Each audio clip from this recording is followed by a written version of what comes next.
हाय, मैं अनुपम अवस्थी अपने YouTube channel Awasthi classes पर आप लोगों का स्वागत करता हूं।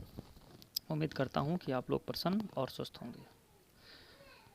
आज हम लोग कक्षा 10 NCERT मैथ की प्रश्नावली 1.1 का अध्ययन करेंगे। तो चलिए हम लोग स्टार्ट करते हैं। तो प्रश्नावली 1.1 आप लोगों के सामने है। इसमें 135 और 225 का एचसीएफ ज्ञात करना है, वो भी यूक्लिड विभाजन एल्गोरिथम विधि से। ये विधि आप लोगों को थोड़ा नई लग रही होगी।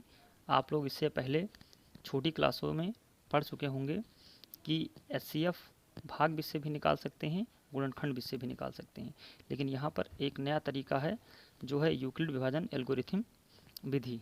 इस विधि से हम लोग 135 और 225 का एचसीएफ निकालते हैं। तो चलिए देखते हैं। सबसे पहले हम लोग देखेंगे कि जो दो नंबर आपको दी हुई हैं, 2, 3, 4 जो भी नंबर दी गई हैं उसमें सबसे बड़ी नंबर कौन सी है। तो यहाँ पे आप लोग देख सकते हैं कि 225 135 से बड़ी है। तो हम क्या करेंगे, सबसे पहले 225 को सबसे आगे लिख लेंगे। तो सबसे पहले हम 225 को लिखते हैं, फिर बराबर का निशान लगाते हैं और उसके पीछे जो दूसरी नंबर होती है उसको हम लिखते हैं।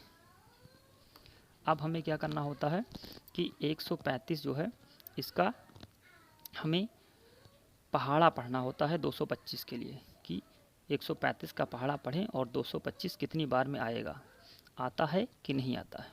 तो हम देखते हैं कि 135 का जो टेबल है वो हम केवल एक ही बार पढ़ पाते हैं, और जब एक बार पढ़ते हैं तो हमारा शेषफल बच जाता है कितना, 90।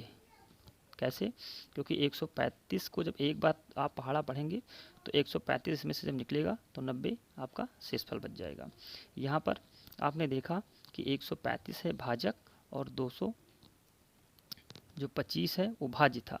अब हम क्या करते हैं, जो भाजक था उसको सबसे पहले आगे लिखेंगे, तो 135 को हम आगे लिख लेते हैं, और जो हमारा शेषफल बचा था यानी 90 जो बचा था उसको पीछे लिखेंगे।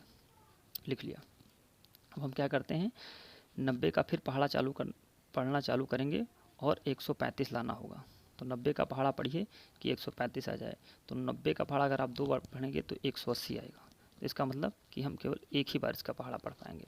तो 90 का पहाड़ा एक बार हम पढ़ेंगे तो 90 ही मिलेगा। अब क्या करते हैं, अब इस 90 को इसमें से जब घटाएंगे तो हमारा शेषफल कितना आएगा, 45 आएगा। अब शेषफल को हम पीछे लिख देते हैं। अब क्या करते हैं, यहाँ पे 90 भाजक था और 45 शेषफल था। तो जिस तरह हम लोगों ने पहले किया था, पहले वाली लाइन में किया था, उसी तरह से दूसरी वाली लाइन में भी करते हैं। अब 90 को हम क्या करते हैं, आगे लिख लेते हैं, और जो तुम्हारा शेषफल आया था उसको हम पीछे लिख देते हैं। अब क्या करते हैं, 45 का फिर पहाड़ा पढ़ते हैं 90 के लिए। तो 45 का पहाड़ा अगर हम 2 बार पढ़ेंगे तो 90 आ जाएगा पूरा पूरा, और आपका शेषफल 0 हो जाएगा। तो आप लोगों ने यहाँ पे देखा कि जो 45 था उसने 90 को पूरा पूरा डिवाइड कर दिया और शेषफल 0 हो गया। इसका मतलब क्या हुआ, जो आपका भाजक था, भाजक क्या था, 45 था। क्या था, 45।